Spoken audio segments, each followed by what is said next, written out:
오늘 말씀의 주제는요. 제가 어떤 말씀이 생각날 때마다 또는 교회에 참 이런 내용이 좀 필요하겠다 하는 그런 주제들 제 핸드폰에 메모를 해 나가고 있습니다. 그리고 벌써 열 몇 개의 주제들을 쭉 적어 놓았는데 2개가 이제 지워졌고요. 특별히 그 가운데 오늘 또 주님께서 생각나게 하시는 주제의 말씀은 위로, 용서, 겸손, 그리고 사랑입니다.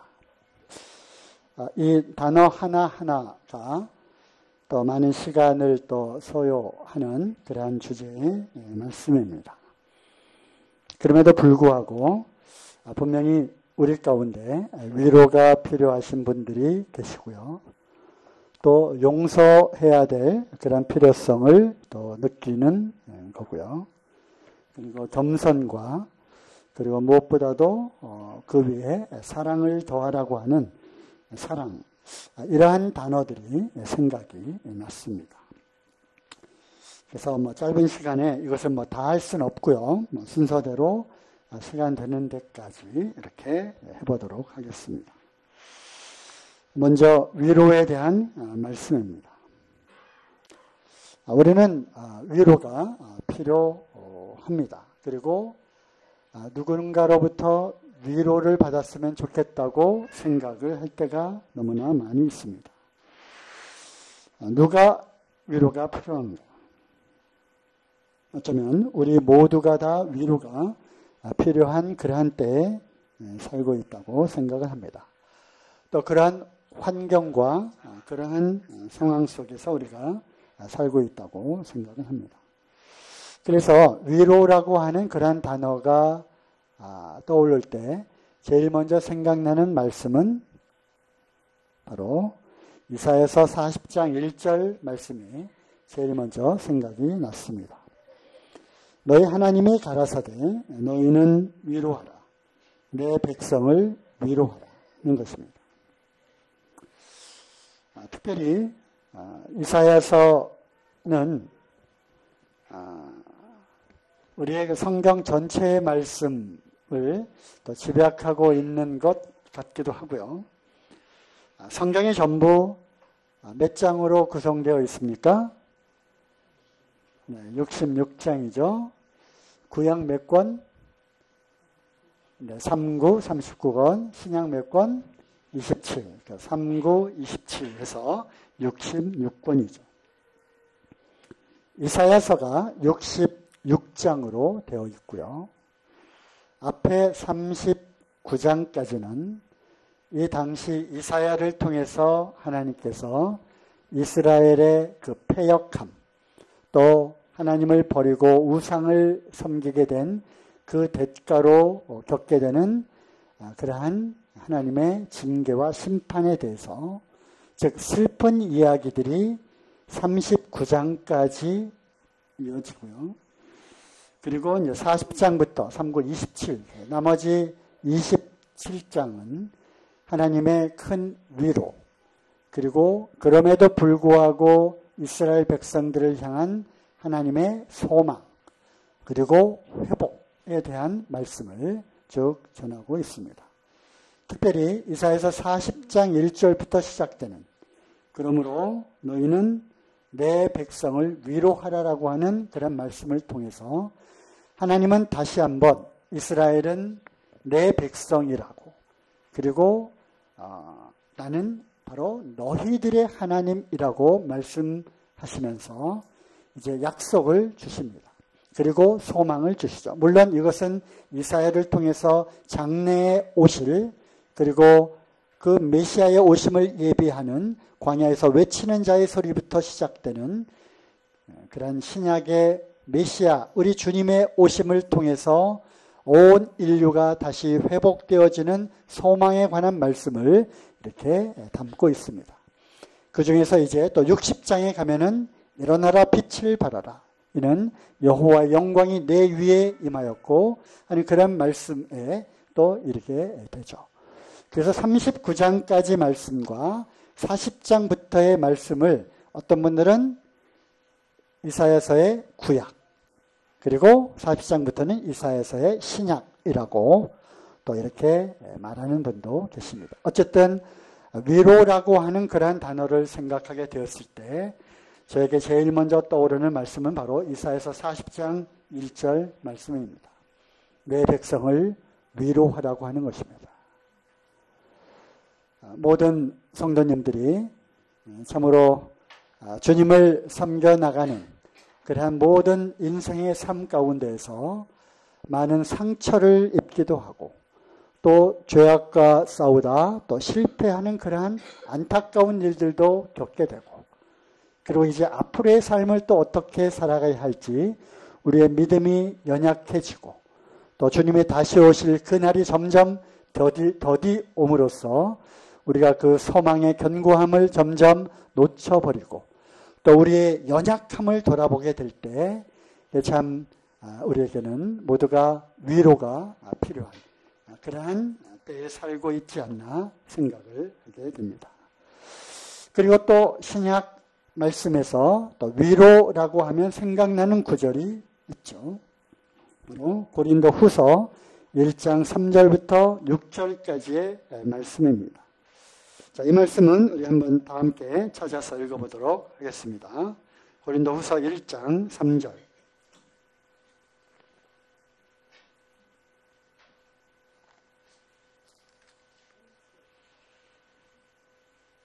찬송하리로다. 그는 우리 주 예수 그리스도의 하나님이시요 자비의 아버지시요 모든 위로의 하나님이시며 우리의 모든 환난 중에서 우리를 위로하사 우리로 하여금 하나님께 받는 위로로서 모든 환난 중에 있는 자들을 능히 위로하게 하시는 이시로다. 그리스도의 고난이 우리에게 넘친 것 같이 우리의 위로도 그리스도로 말미암아 넘치는도다. 우리가 환난 받는 것도 너희의 위로와 구원을 위하며 혹 위로받는 것도 너희의 위로를 위함이니 이 위로가 너희 속에 역사하여 우리가 받는 것 같은 고난을 너희도 견디게 하느니라 하면서 계속 이어지는 말씀들을 통해서 참 복음을 전하는 우리도 참으로 복음으로 인한 고난과 핍박과 환난 가운데 있지만 그 가운데서도 우리는 하나님의 위로를 받고 있다. 그리고 동일하게 고난을 받는 너희, 즉 고린도 교회 성도들에게도 동일한 하나님의 위로를 전합니다. 라고 되어지는 말씀이죠. 물론 볼륨을 좀 키워주시면 물론 여기서 말하는 사도 바울이 말하는 그 고난은 복음을 전하는 복음 전도자로서의 그러한 삶 가운데 있게 되는 그러한 고난을 이야기를 하는 것이죠. 그럼에도 불구하고 이 말씀이 우리에게 필요한 것은 무릇 그리스도 안에서 경건하게 살고자 하는 자들은 무엇을 받습니까? 핍박을 받게 되죠.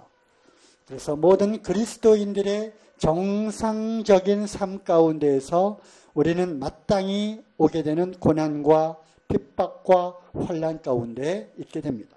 그러므로 동일하게 우리도 이 위로의 말씀이 필요한 것이 아닌가 생각을 해보게 되는 거죠. 우리 아이들도 또 우리 학생들도 위로가 필요합니다.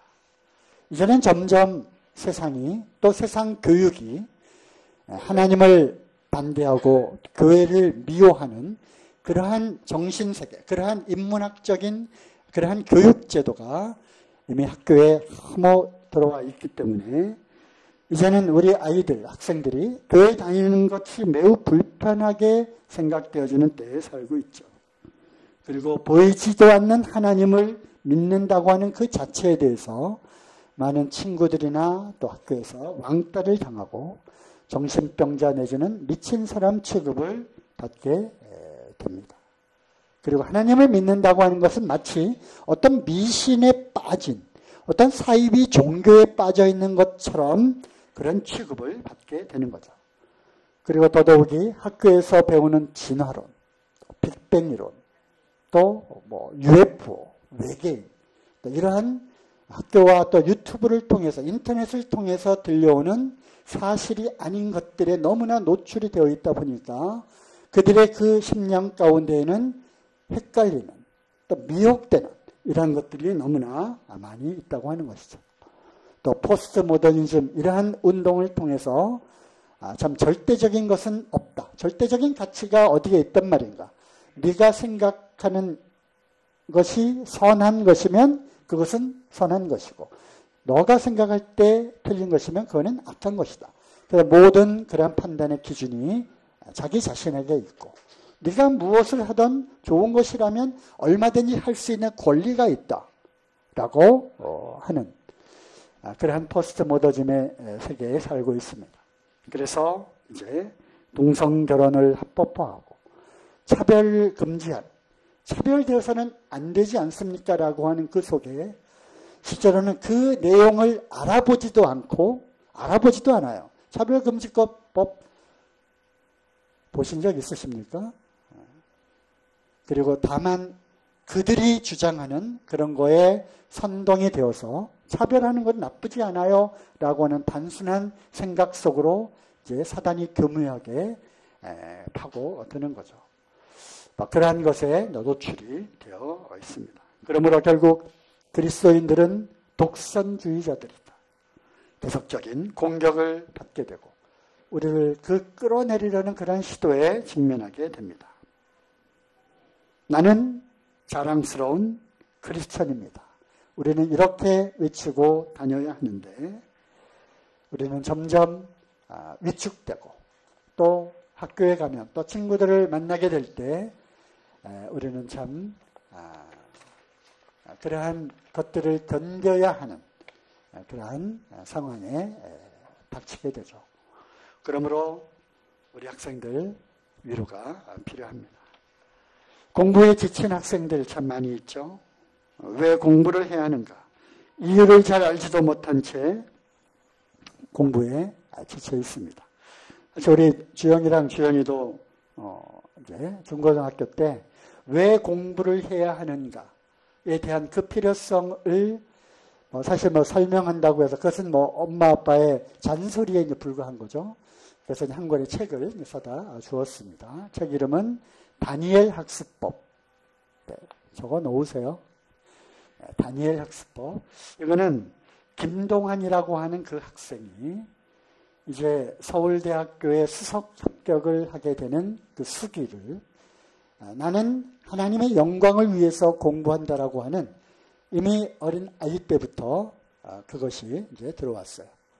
그래서 공부하기 전에 항상 기도하고 내가 왜 공부를 해야 되는가를 항상 하나님 안에서 생각을 하는 겁니다. 수업 시간에도 늘 그 사당 오락 아시죠? 4시간 자면 합격하고 5시간 자면 불합격한다고 하는 그 서울대 거기에 큐티를 빠짐없이 하고 또 수업 시간에 그 중간 시간에 쉬는 시간에는 늘 말씀을 보고 기도하는 그러한 습관을 통해서 내가 왜 공부를 해야 되는가에 대한 확실한 자기 확신을 갖게 되었고 지금 이 학생은 그 당시 학생이죠. 지금 목회자의 길을 걷고 있다고 합니다. 왜 공부해야 되는가에 대한 확실한 동기 그리고 하나님을 위해 뜻을 정한 이에게는 하나님께서 필요한 모든 지혜를 부족함 없이 주십니다 라고 하는 그 책에 그 부제가 붙어 있습니다. 그리고 이제 또 책을 선전하는 그 선전에는 하나님과 한 팀이 되어 공부하는 최고의 학습법 1억 원짜리 과외도 못 당하는 최고의 학습법이라고 이렇게 또 소개가 되어 있습니다. 또 이제 제가 최근에는 잘 모르죠. 그래서 이제 한번 인터넷을 검색을 해봤더니 우리 크리스찬 부모님들이 키우는 그 자녀들에게 세상 아이들이 하는 공부와 너가 하는 공부는 근본적으로 달라야 한다라고 하는 그러한 교육의 차원에서 또 많은 책들이 소개가 되어 있는데요. 제가 소개해드리면요. 우리는 학교에서도 크리스천입니다. 라는 책이 있고요. 네, 우리 이철경 장님 열심히 적으시는데 잘하고 계십니다. 예수 공부법, 공부하는 그리스도인, 이런 책들이 나와 있습니다. 거기에는 또 예수님도 공부하셨을까? 예수님은 공부를 하셨다면 잘 하셨을까? 뭐 이러한 또 우리 아이들 수준에 맞는 그런 이야기도 있습니다. 예수님처럼 공부하면 성적이 오를까?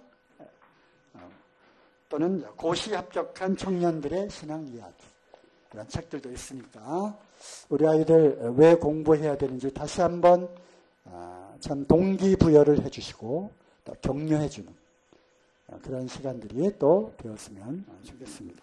어쨌든 우리 학생들 주님의 이름으로 심심한 위로의 말씀을 전합니다. 우리 청년들도 위로가 필요하죠. 우리 대학생들, 또 직장 다니는 청년들 공부해야 되죠. 시험 봐야 되죠. 자격증을 또 따야 되죠. 진로를 이제 고민해야 되죠. 또 취업을 또 해야 되죠. 또 군대는 또 어떻습니까? 우리 형제님들, 요즘 군대는 군대도 아니죠. 네, 군대 이야기하면 또 밤새도록 해야 될 얘기가 좀 많이 있습니다. 어쨌든 그럼에도 불구하고 요즘 세대들이 경험하는 군대는 우리가 예전에 겪었던 군대 못지않게 많이 힘듭니다. 거기에 우리가 이해를 해줘야 되는 거죠. 또 결혼을 앞두고 또는 결혼 정령들을 훌쩍 또 지나버리고 자, 모임 안에서 과연 나는 제대로 결혼조차 할 수 있을까라고 하는 우리 참 청년들의 고민, 우리가 늘 참 기도만 할 뿐 뭐 어찌할 바를 모르는, 우리도 어떻게 해야 될지 모르는 그런 안타까움을 우리가 같이 참 경험을 하고 있습니다. 우리 직장 생활하는 청년들, 참 요즘 직장 또 우리 MZ세대는 옛날이랑 또 직장 생활이 또 많이 또 다릅니다.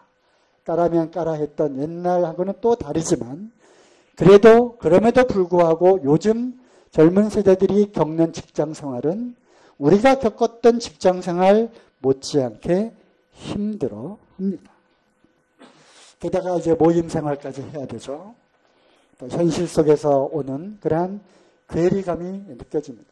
알지만 참 현실적으로 몸이 따라오지 못하는, 또 우리의 이러한 삶에 지쳐있는, 그럼에도 불구하고 우리가 수집회를 참석해야 되고 토요일 청년회도 참석해야 되고 또 주일에 참석해서 여러 가지 봉사의 일들을 또 맡겨진 일들을 또 감당해야 되는 우리 청년들을 보게 될 때 참 위로가 필요합니다.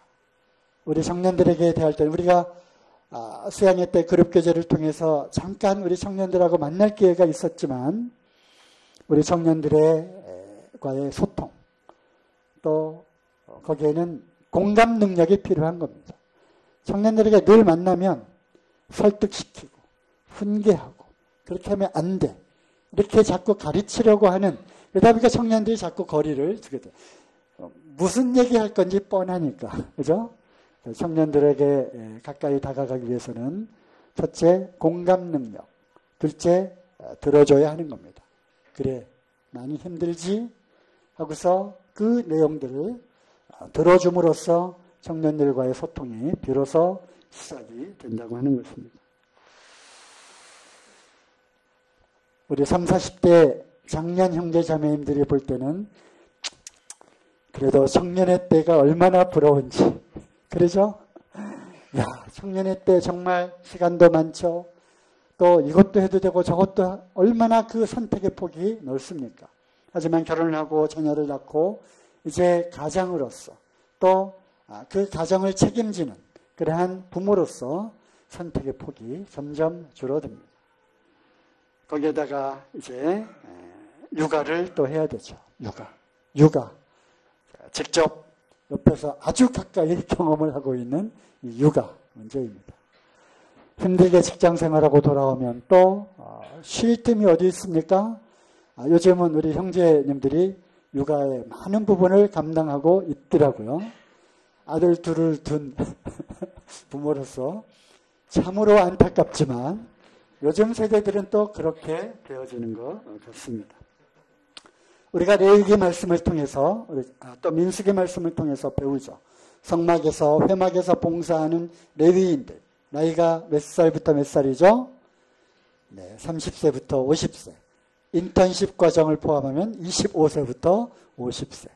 가장 왕성하게 일할 때, 그리고 이제 어느 정도 성숙한 나이, 그리고 여러 가지 또한 다른 경험들을 통해서 이제 그런 것들을 통해서 성숙한 그러한 세대가 바로 지금 우리 30, 40대 젊은 그룹입니다. 최고로 바쁜 시절을 보내시죠. 우리 자매님들도 힘드신가요? 그때 그 시절 이야기를 해볼까요? 세탁기 없었던 시절. 요즘 건조기, 세탁기 위에 얹혀져 있는 건조기. 이거는 정말 주부 생활의 혁명 중에 혁명이에요. 야, 이렇게 우리 진작에 이 건조기 우리도 살 걸 그랬는데 우리 자매님들 많이 편해지셨죠. 그리고 이제 형제님들 직장 출근하고 아이들 유치원으로 학교로 보내면 집안일들 하기에 참 바쁘시죠.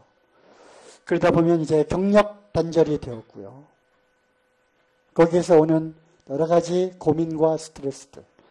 그렇지만 또 백화점이나 이 카페에 가면 낮에 가면 와 온통 아줌마들. 그죠? 그래서 아줌마 마케팅에 성공을 해야 돈을 버는 겁니다. 그죠? 돈은 남자가 벌고 쓰는 거는 여자들이 쓰니까 여자들을 잡아라. 이 마케팅이 성공을 해야 돈을 버는 거죠. 그래서 많은 그러한 시간에 여유가 있어서 잠깐 나들이를 한다 할지라도 그럼에도 불구하고 그때 그 시절에 우리의 어머니들이 겪었던 것 못지않은 어려움을 또 겪고 있는 것만은 사실인 것 같습니다. 그래서 우리 자매님들에게도 큰 위로의 말씀을 전합니다. 또 경제적으로 많이 어려워졌죠. 우리도 그러합니다. 제가 알기로도 지금 월급을 받고 있지 못하는 우리 형제님들이 제가 아는 3명의 형제님들도 이 가운데 계십니다. 자영업을 하시고 또 개인 사업을 하시면서 참 힘들게 어렵게 또 생활하시는 우리 가정이 있습니다. 우리가 먹고 입은 줄 족한 줄 알아야 하지만 참 이 시대를 살다 보면 교육비도 많이 들어가고 또 기본적인 생활비 위에도 많은 돈이 필요한 세상에 살고 있습니다. 경제적으로 어려움을 겪고 있는 성도님들 주님의 위로를 전합니다. 이제 연세가 드신 우리 노인분들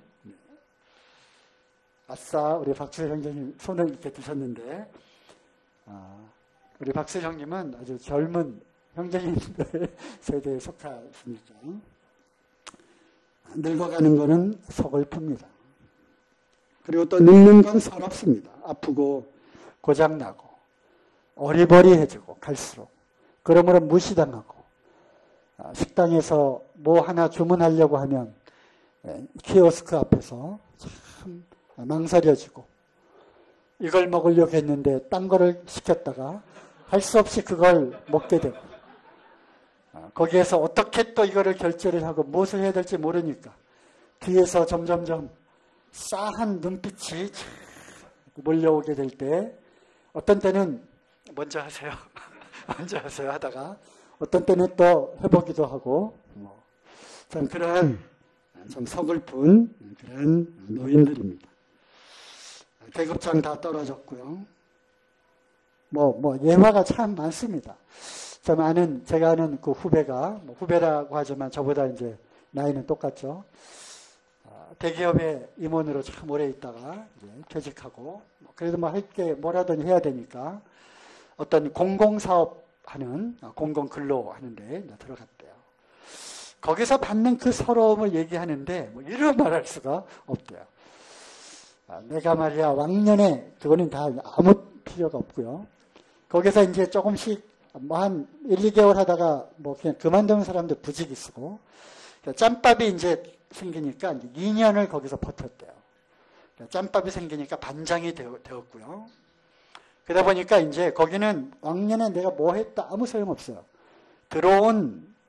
언제 들어왔어가 이게 짬밥 승이죠. 2년 되니까 완장 차고 최고 고참이 된 거죠. 필요 없어. 어이 김씨. 그 사람이 30년 넘는 경찰서에서 근무했던 고위 경찰 간부였대요. 소용없어요. 어이 김씨. 못해? 그러면 쫑커 주고요. 내일부터 나오지 마. 그러면 그냥 잘리는 겁니다. 이 씨가 또 많으니까 어이 빨간 모자 쓴 이 씨. 왜 저요? 네, 왕년에 교수했다고 하는 그런 이제 일화를 얘기해 주는데 참 노인이 되면 개그장도 다 떨어지고 많이 서럽습니다. 몸도 고장나서 예전 같지 않고요. 겉사람은 후패하는 것입니다.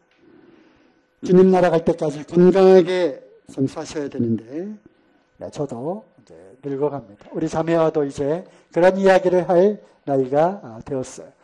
만나면 건강 이야기, 그리고 노후, 아이들에게 어떻게 하면 폐를 끼치지 않고 건강하게 곱게 늙어갈 수 있을까. 웰빙보다 더 중요한 것은 웰다이.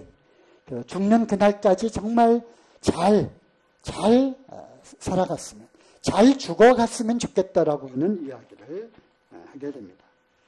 우리 연세가 되신 모친님들, 부친님들, 주님의 위로를 전합니다. 몸이 아프신 분들, 또 큰 수술을 하신 분들, 또 암 선고를 받으신 분들, 투병하시는 분들, 또 원치 않는 그러한 노인병에 걸리신 분들, 큰 위로가 필요합니다.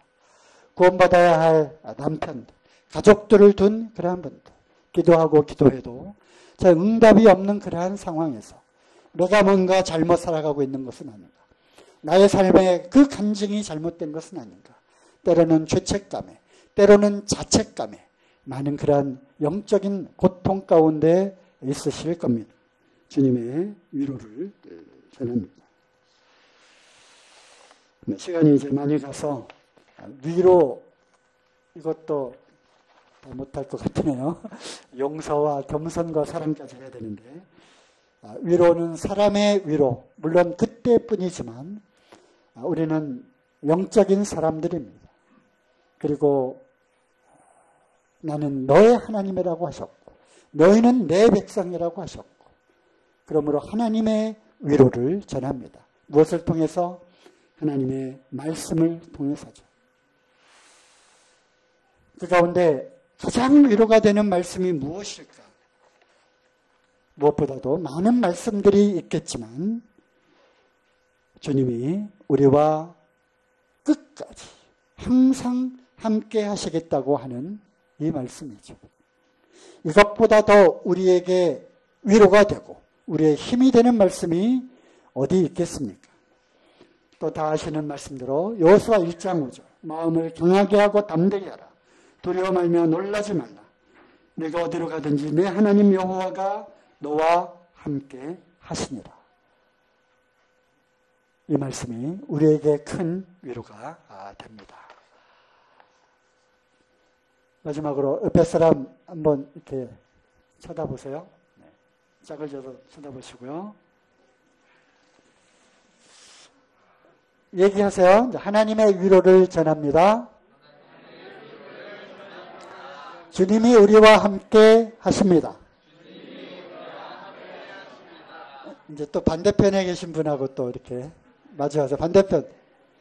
아니, 이렇게 반대로. 자, 하나님의 위로를 전합니다. 주님이 우리와 함께 계십니다. 네, 주님의 큰 위로가 어떤 상황과 어떤 형편에 다들 계시는지 낱낱이 우리가 알 수는 없지만 하나님으로부터 오는 위로의 말씀을 전합니다. 힘내시고 또 주님을 향해서 다시 또 힘차게 전진하시는 우리 성도님들이 되시기를 바랍니다.